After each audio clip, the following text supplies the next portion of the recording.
7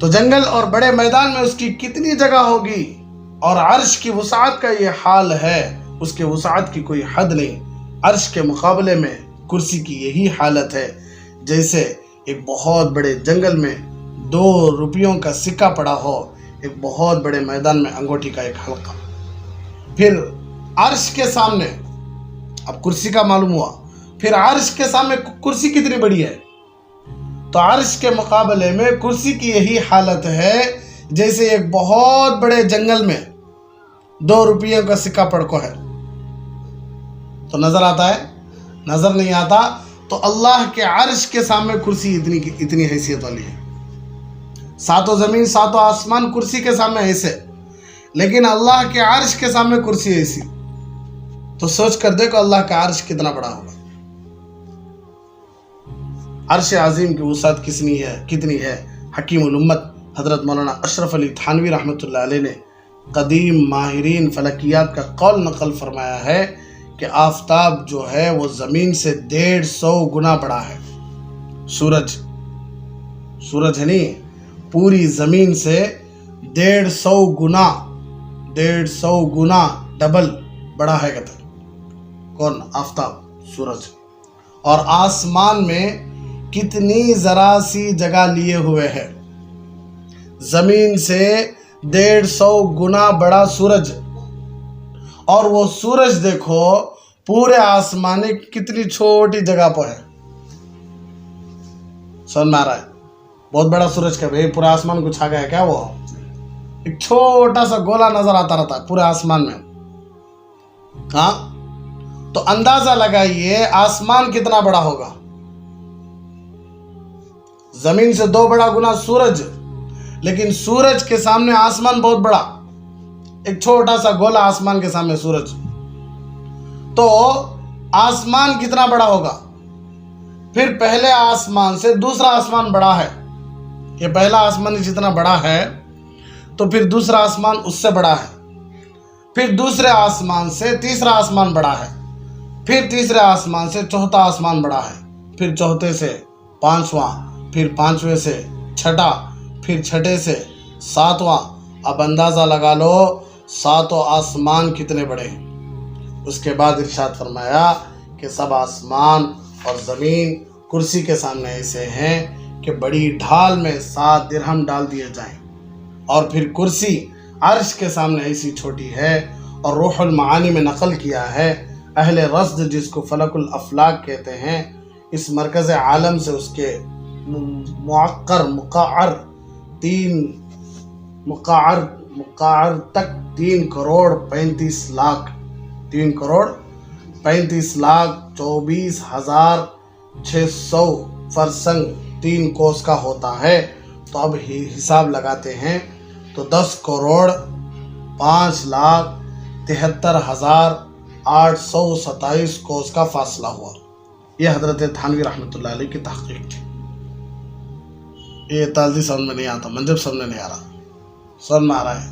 تو اندازہ لگائے ہیں کرسی کا اور عرش کا، سمجھ میں آ رہا ہے؟ تو سوچ کر دیکھو اللہ رب العزت کی بادشاہت، اللہ رب العزت کی قدرت کیا ہے۔ جدید ماہرین فلکیات کی تحقیق یہ ہے کہ زمین اور سورج میں 1 اور 13 لاکھ کی نسبت ہے۔ زمین اور سورج ایسا ہے جیسا کہ 1 اور 13 لاکھ، ایک طرف 13 لاکھ ایک طرف۔ تو یہ کہاں ہے؟ 13 لاکھ میں سے ایک چھوٹا سا ایک یہ عدد سمجھ میں آ رہا ہے۔ یعنی سورج زمین سے 13 لاکھ گنا بڑا ہے۔ سورج زمین سے کتنا ہے بھائی؟ 13 لاکھ گنا بڑا ہے۔ مگر جب ہم یہاں سے سورج کو دیکھتے ہیں تو سورج تھوڑی سی جگہ میں نظر آتا ہے۔ اس سے اندازہ لگایا جا سکتا ہے کہ آسمانی دنیا کا پھیلاؤ کتنا بڑا ہوگا، آسمان کتنا بڑا ہے۔ اور جب سے اللہ تبارک و تعالیٰ نے دنیا کو پیدا کیا ہے، سورج کا نظام قائم ہے، اور سورج اور پوری کائنات کا نظام اللہ کے حکم ہی سے چلتا ہے۔ حدیث میں آتا ہے کہ اللہ کے نبی صلی اللہ علیہ وسلم نے ارشاد فرمایا، روزانہ سورج جب نکلتا ہے، طلوع ہوتا ہے، تو اللہ سے اجازت لیتا ہے۔ اللہ سے کیا لیتا ہے؟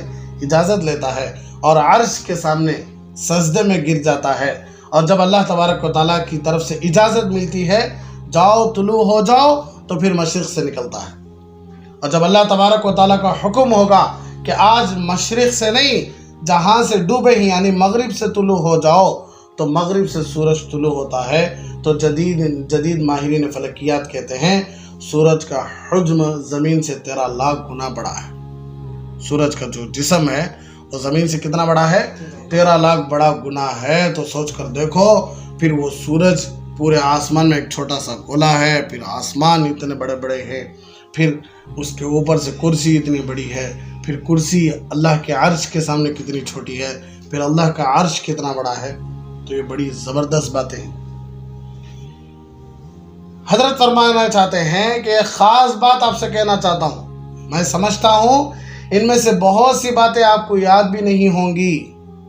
حضرت فرمانا چاہتے ہیں، اب میں بھی جو باتیں آپ کو سامنے بولے اس میں بہت ساری باتیں آپ کو دماغ سے اڑ گی، جو 35,000 3 کروڑ 75 لاکھ کیا بولا نہیں میں، یہ من جب سمجھ میں آنی تم نہ بھی سمجھ میں آنا ہے، ایک تو حضرت کی باتیں نقل کر رہا اس بس میں ہوتا تو حضرت فرمانا چاہتے ہیں کہ ان میں سے بہت سی باتیں آپ کو یاد بھی نہیں ہوں گی، مگر میں جو بات پیش کرنا چاہتا ہوں وہ سمجھ لو، جو اللہ اتنے بڑے عرش کے مالک ہیں وہ کسی کے محتاج نہیں۔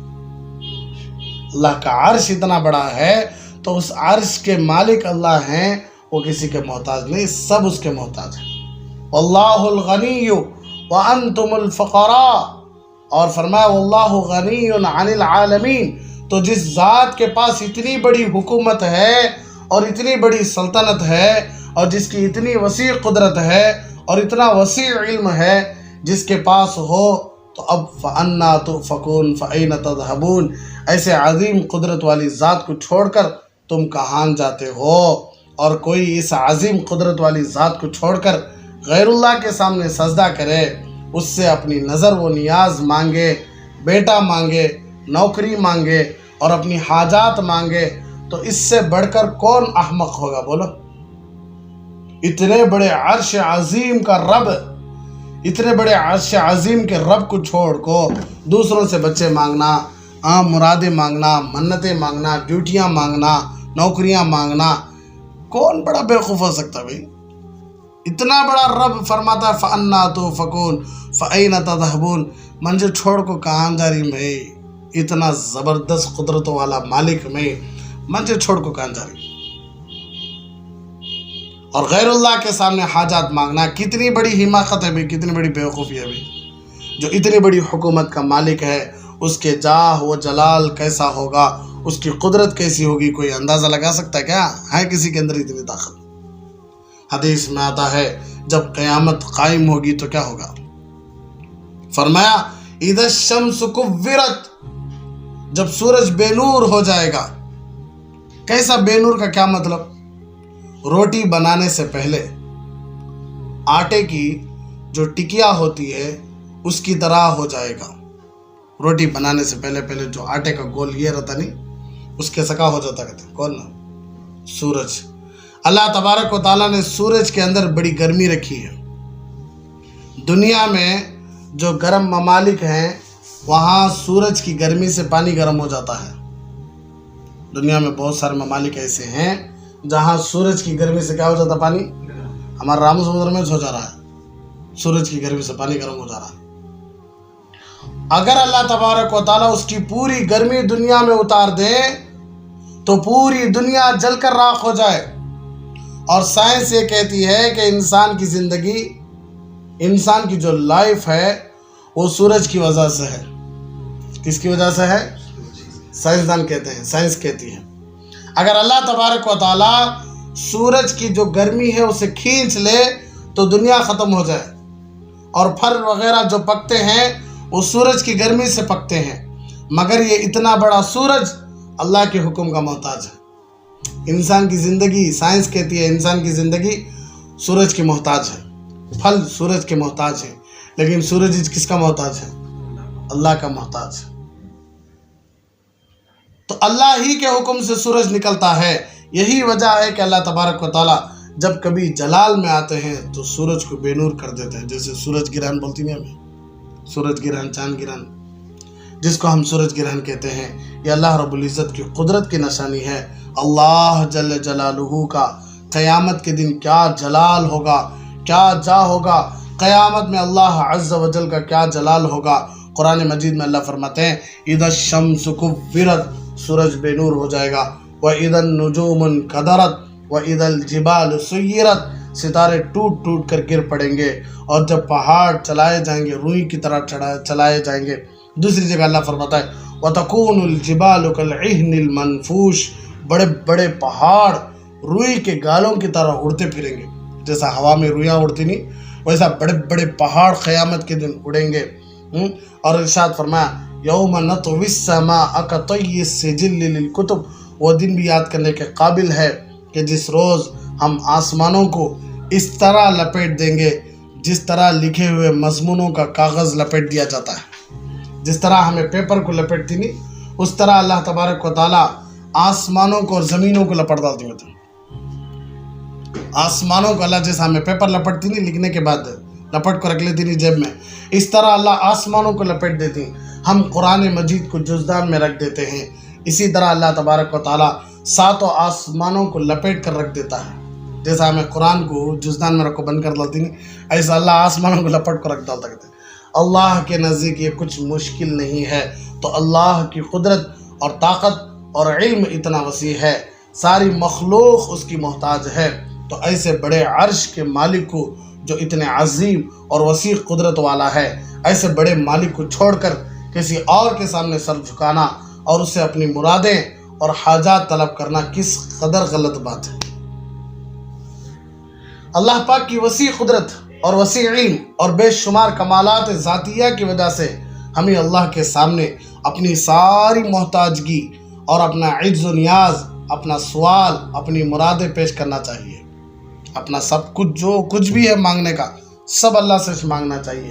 اگر کوئی اللہ کے در کو چھوڑ کر، اللہ کے دروازے کو چھوڑ کر کسی اور کے سامنے اپنی عاجزی یعنی اپنا چھوٹا پن، اپنی نیاز مندی، عجز و نیاز پیش کرے، اللہ تبارک و تعالیٰ اس سے کس قدر ناراض ہوں گے تھوڑا سوچنے کی بات ہے۔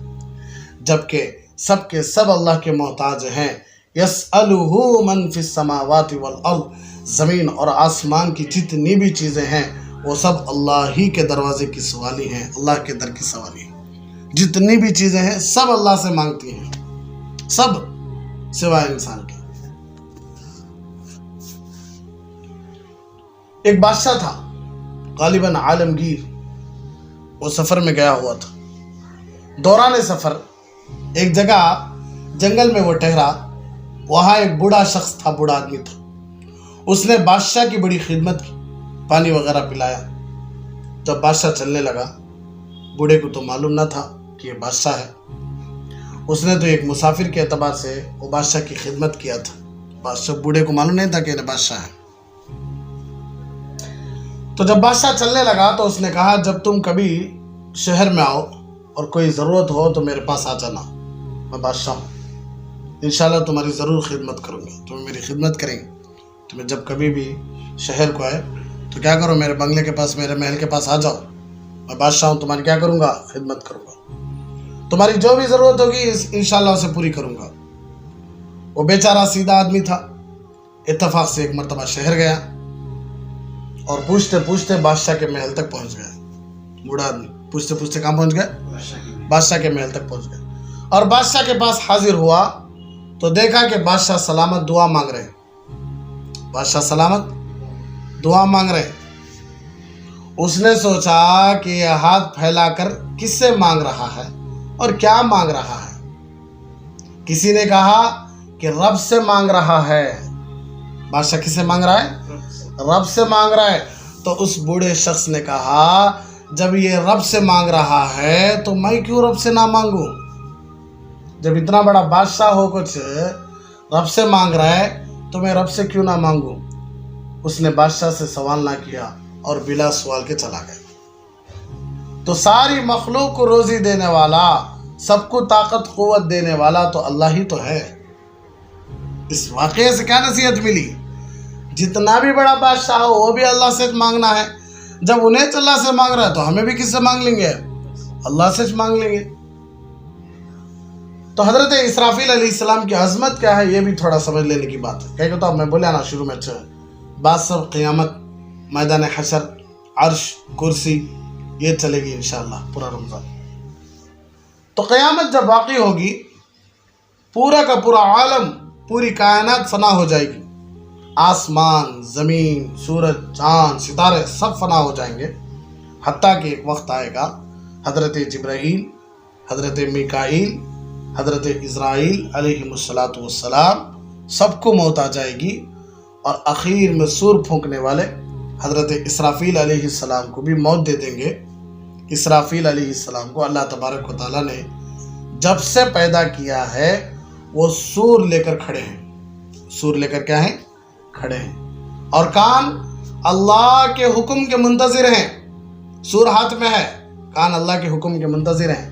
اسرافیل علیہ السلام کتنے بڑے فرشتے ہیں، حدیث میں آتا ہی ہے کہ کندھے سے لے کر گردن تک کا فاصلہ، کندھے سے لے کر شولڈر سے لے کر یہ گردن تک کا فاصلہ، یہاں تک فاصلہ 500 سال کا ہے. خالی ان کا جو یہ تھا فاصلہ ہے، رستہ ہے اتنے لمبے، خالی ان کا یہ حصہ اتنا لمبا ہے کہ چلے تو 500 سال لگتے ہیں. ان کی پیشانی پر اللہ نے چھوٹے حرفوں میں پوری قرآن لکھ ڈالے ہے. اسرافیل علیہ السلام کی پیشانی پر اللہ تبارک و تعالیٰ چھوٹے چھوٹے حرفوں میں پوری قرآن لکھ ڈالے ہے. 30 پارے لکھ ڈالے ہیں. سوچ کر دیکھو پیشانی کتنی بڑی رہے گا. سب نارا اللہ تبارک و تعالیٰ کے اتنے فرما بردار فرشتے ہیں، مگر اللہ تبارک و تعالیٰ ان کو بھی موت دیا تھا. جب ان کو بھی موت آ جائے گی اور سب ختم ہو جائیں گے، کوئی باقی نہیں رہے گا. سب چیزیں اللہ کے حکم کے تابع ہیں. اللہ حکم دیں گے ختم ہو جاؤ تو سب ختم ہو جائیں گے.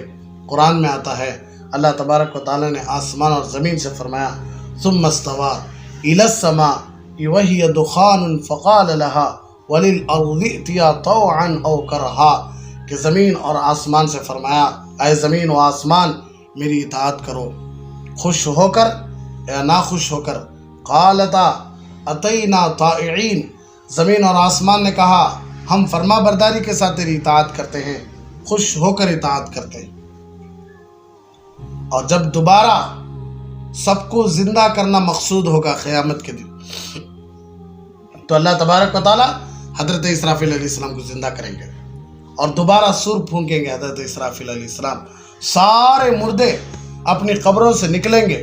یوم ہم بارزون لا یخفا علی اللہ منہم شیء، جس دن سب اپنی قبروں سے اٹھیں گے اللہ سے اس دن کوئی چیز مخفی نہیں رہے گی، اللہ سے کوئی چیز چھپی ہوئی نہیں رہے گی. سب ایک لق و دق میدان میں کھڑے ہوں گے، یعنی سب مل کر کھڑے ہوں گے. اس وقت اللہ کا کیا جلال ہوگا، کیا جا ہوگا.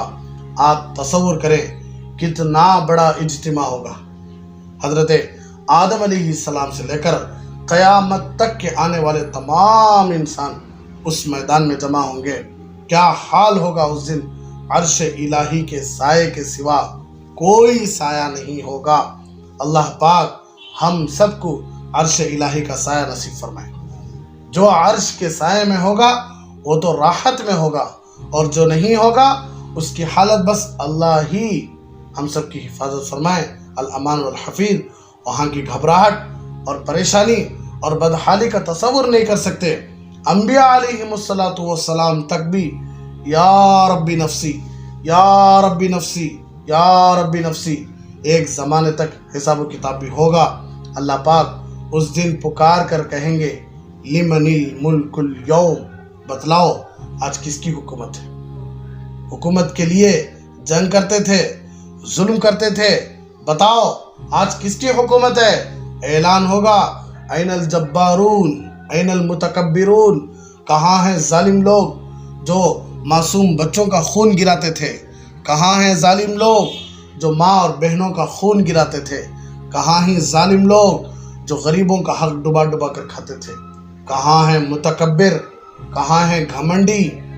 کوئی کچھ نہیں کہہ سکے گا، کسی کی ہمت نہیں ہوگی کہ اللہ کو جواب دے سکیں. پھر اللہ تبارک و تعالیٰ خود جواب دیں گے للہ الواحد القہار، آج اس واحد قہار کی حکومت ہے جو اپنی ذات و صفات میں یکتا ہے. اسی حالت میں ایک زمانہ گزر جائے گا. اسی حالت میں ایک زمانہ گزر جائے گا. لوگ میدان حشر میں بے حد پریشان ہوں گے، پسینے کے اندر ڈوبے ہوئے ہوں گے. لوگ تنگ آ جائیں گے اور یہ کہیں گے کہ بھئی حساب و کتاب کب شروع ہوتا اور فیصلہ ہو جائے، جلدی فیصلہ ہو جائے. لوگ آپس میں کہیں گے چلو آدم علیہ السلام کے پاس چلتے ہیں، وہ ہمارے ابا ہیں، وہ ہمارے باپ ہیں، اور ان سے جا کر کہو کہ کیا کریں، اللہ سے جا کر کہیں کہ اللہ حساب و کتاب شروع کر دے. چنانچہ لوگ حضرت سیدنا آدم علیہ السلام کے پاس جائیں گے اور جا کر کہیں گے کہ آپ ہمارے ابا ہیں، آپ ہمارے ابا ہیں. اللہ پاک نے آپ کو اتنے بڑی قدرت سے، اپنے دست قدرت سے، اپنے ہاتھ سے آپ کو پیدا کیا ہے اور آپ کو مسجود ملائکہ بنایا، یعنی پورے فرشتے آپ کو سجدہ کیے. آپ کا مقام تو کتنا بلند ہے، آپ پورے انسانوں کے باپ ہیں. آپ جاؤ، آپ سب سے پہلے انسان بھی ہیں، سب سے پہلے نبی بھی ہیں. اللہ تبارک و تعالیٰ سے سفارش کرو کہ اللہ تبارک و تعالیٰ ہمارا حساب و کتاب شروع کر دے. حضرت آدم علیہ السلام بولتے کہتے میرے بچوں، بے شک تم سب میرے بچے ہو، میں تمہارا باپ ہوں، لیکن آج جو معاملہ ہے نا، اللہ بڑے جلال میں ہوں. آج میں اس کا اہل نہیں ہوں کہ میں اللہ کی بارگاہ میں جا کر اللہ سے سفارش کی امید کر سکوں، اللہ سے سفارش کی درخواست کر سکوں. اللہ نے اگر مجھ سے پوچھ لیا کہ اے آدم، ہم نے تم کو کہا یا بنی آدم، یا آدم اسکن انت وزوجک الجنہ، اے آدم اپنی بیوی کو لے کر جنت میں جاؤ، رہو، ولا تقربا هذه الشجرہ، اور اس درخت کے قریب مت جاؤ. لیکن میں درخت کے قریب چلا گیا، اللہ پوچھ لیے کہیں کو گئے تمہیں میری بات کو نہیں مانے نا، تو میں کیا جواب دوں گا؟ اس لیے ایسا کرو، میرے پاس اتنی ہمت نہیں کہ میں اللہ سے جا کر بات کر سکوں. نوح علیہ السلام کے پاس جاؤ. کس کے پاس جاؤ؟ نوح علیہ السلام کے پاس. تو سب کہاں آئیں گے؟ نوح علیہ السلام کے پاس آئیں گے، نوح علیہ السلام کی تعریف کریں گے. آدم علیہ السلام کے بعد دنیا کو اللہ نے آپ سے بسایا، یعنی پوری دنیا ختم ہو گئی تھی پانی آ کر. پھر اللہ تبارک و تعالیٰ اسرنو، پھر پوری دنیا کو نہیں بنایا. آپ کی وجہ سے آپ ہمارے دوسرے باپ ہیں، ہاں وہ بڑے ابا ہیں، آپ چھوٹے ابا ہیں. آپ اللہ سے سفارش کرو. نوح علیہ السلام کہیں گے آج میری بھی ہمت نہیں، اس لیے کہ میں اپنے کافر بیٹے کی سفارش کیا تھا اللہ سے. اللہ بول دیا تھا انہ لیس من اہلک انی اعیدک ان تکون من الجاہلین. بہت سارا لمبا قصہ ہے. تو میری ہمت نہیں ہے کہ میں یہ جو پھول ہوئی ہے میرے سے، اگر اللہ اس کے بارے میں پوچھ لیا تو میں کیا جواب دوں گا؟ اس لیے آپ ایسا کرو، آپ حضرت ابراہیم علیہ السلام کے پاس چلے جاؤ. کس کے پاس؟ حضرت ابراہیم علیہ السلام کے پاس چلے جاؤ. تو حضرت ابراہیم علیہ السلام کے پاس جائیں گے اور عرض کریں گے آپ کا تو کیا مقام ہے، آپ تو خلیل اللہ ہیں، قربانی کی سنت آپ کی وجہ سے شروع ہوئی، مگر آپ بھی اللہ کے جاہ و جلال اور غضب کی وجہ سے معذرت فرما دیں گے. حضرت ابراہیم علیہ السلام بھی بول دیں گے میرے پاس بھی اتنی ہمت نہیں ہے. ایسا کرو، آپ حضرت موسیٰ علیہ السلام کے پاس چلے جاؤ. حضرت موسیٰ علیہ السلام بھی معذرت کر دیں گے میرے پاس اتنی ہمت نہیں ہے. بات کی وزن کو سمجھو، اللہ کے واسطے سوچ کر دیکھو. بڑے بڑے انبیاء جن کی شان ہے قرآن میں، وہ خود اللہ سے بات کرنے گھبرا رہی. انبیاء بھی اللہ سے بات کرنے کیا کر رہی؟ گھبرا رہی. لوگ آج جھوٹی تسلیاں دے رہی، ہمیں سفارش کر لیتی گھبراؤں کو، ہمارے پیچھے چلو. انبیاء علیہ السلام کی حال پریشان ہے، خود اللہ کے نبی صلی اللہ علیہ وسلم بتا رہی. تو وہ کہیں گے حضرت عیسیٰ علیہ السلام کے پاس چلے جاؤ. حضرت عیسیٰ علیہ السلام بھی معذرت کر دیں گے اور کہیں گے آج کسی کی ہمت نہیں ہے اللہ کے سامنے جا کر بات کر سکے. اور پھر فرمائیں گے تم یہ ذات کے پاس جا سکتی جن کو سجدہ ہے، جن کو لائق ہے، جو بات کر سکتے ہیں اللہ سے، وہ ہیں محمد الرسول اللہ صلی اللہ علیہ وسلم ہیں. تم حضور صلی اللہ علیہ وسلم کے پاس چلے جاؤ. بخاری شریف میں یہ تفصیلی روایت ہے. اس پر بہت سارے سوالات بھی ہوتے ہیں کہ پہلے حضور صلی اللہ علیہ وسلم کے پاس کیوں نہیں گئے، آدم علیہ السلام سے کیوں آئے؟ سب سے پہلے کہاں چلے آنا تھا؟ ہمارے نبی کے پاس چلے جانا تھا. تو کیوں نہیں گئے؟ تو حضور صلی اللہ علیہ وسلم کا مقام عالی بتلانا تھا کہ آپ کا درجہ کتنا بڑا ہے، یہ بتانا تھا. تو جب یہ لوگ حضور صلی اللہ علیہ وسلم کے پاس پہنچیں گے، دیکھو آخر کام پہنچے، ایکٹروں کے پاس، پلیئروں کے پاس، ٹیموں کے پاس،